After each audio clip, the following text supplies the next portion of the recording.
नमस्कार दोस्तों, आज मैं आपको सुनाऊंगी फेसबुक और प्रेमी, एक सैड लव स्टोरी। रिया बहुत सुंदर थी और पढ़ाई में बहुत इंटेलिजेंट थी। उसके माँ बाप ज़्यादा पैसे वाले नहीं थे, पर फिर भी उसके माँ बाप ने उसकी पढ़ाई में कोई कसर नहीं छोड़ी।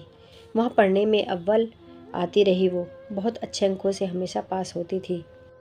अच्छे नंबरों की वजह से उसको एक अच्छे कॉलेज में एडमिशन मिल गया। एडमिशन लेने के बाद उसके माँ बाप ने उसे किसी तरह पैसे का जुगाड़ करने के बाद हॉस्टल में छोड़ने का मन बना लिया।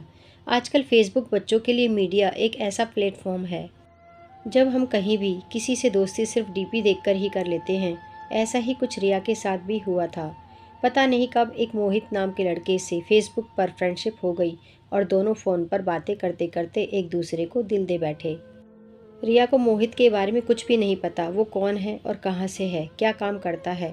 बस दोनों को प्यार का भूत सवार था। वह जो सुनाता था उसकी बातें विश्वास कर लेती थी। पर मोहित एक नंबर का आवारा लड़का था और झूठ बोलने में माहिर था। वह अपने माँ बाप के कहने से बाहर था। वह शराब भी पीता था और पढ़ाई के नाम पर वो तो धक्का स्टार्ट गाड़ी था। बड़ी मुश्किल से 10th की थी। पता नहीं रिया कौन सी बातों से उसकी प्रभावित होती रही और शादी करने की जिद करने लगी। माँ बाप ने बहुत समझाया कि वह अच्छा लड़का नहीं है, हम तेरे लिए कोई और लड़का देख लेते हैं, पर वह कहाँ मानने वाली थी। आखिरकार प्यार के आगे उसके घर वालों को झुकना पड़ा और हार कर उसके घर वालों ने उसकी शादी उस मोहित नाम के आवारा लड़के के साथ कर दी। मोहित के घर वालों को तो चारों उंगलियां घी में थीं। मोहित और उसके घर वाले बहुत खुश थे इतनी सुंदर और पढ़ी लिखी बहू को पाकर, क्योंकि उनके निकम्मे लड़के को इतनी सुंदर और पढ़ी लिखी लड़की मिल गई। मोहित का अब शादी के बाद असली रूप सामने आने लगा। अब वही लड़का रिया की बात तो कोई भी बात नहीं मानता था। उसका वही काम था, हर रोज शराब पीना और काम ना करना, दोस्तों के साथ बाहर घूमना। लेकिन रिया के पास सिर्फ पछताने के सिवा अब और कोई रास्ता नहीं था। और शिकायत करती भी तो किससे करती, क्योंकि वह लड़के से शादी करने के लिए अपने माँ बाप को नाराज ही नहीं, हमेशा के लिए नाता भी तोड़ लिया था। उस लड़के से शादी करने से माँ बाप बहुत नाराज थे। ऐसे करते 1.5 साल निकल गया और मोहित के रंग दिन पर दिन बदलते गए।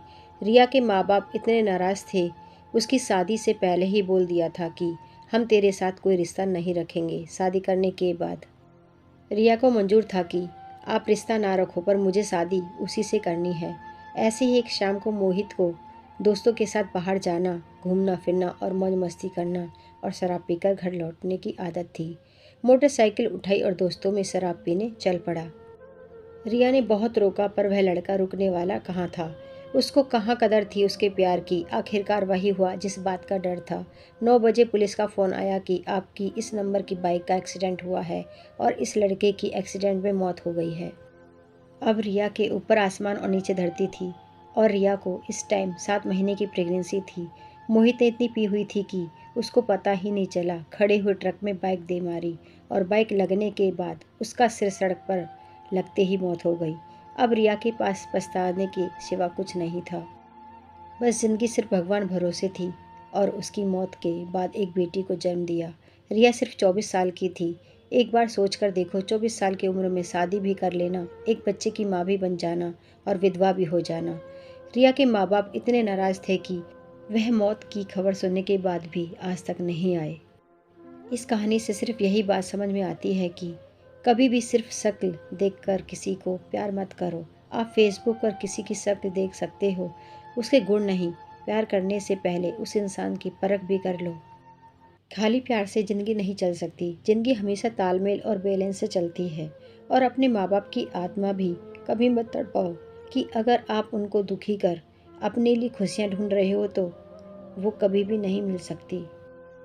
अब रिया अपनी बेटी के साथ जीवन काट रही है। अगर मोहित सच्चा प्यार करता तो वो रिया की बात मानता। वह शराब पीने के लिए रिया को इस हालत में छोड़कर ना जाता। जाने से पहले एक बार भी नहीं सोचा कि जिस लड़की ने अपना घर और अपने माँ बाप तक छोड़ दिए मेरे लिए, उसको भी टाइम दूँ।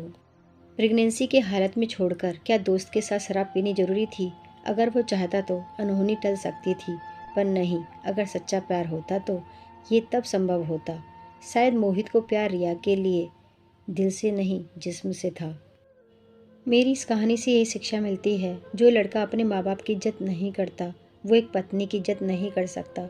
अगर आपको कभी भी किसी लड़के को परखना हो, सबसे पहले ये देख लो क्या वह अपने माँ बाप से प्यार करता है, तो तभी वह आपको सच्चा प्यार कर सकता है। जो अपने माँ बाप का नहीं, वो पत्नी का भी कभी नहीं बन सकता। धन्यवाद।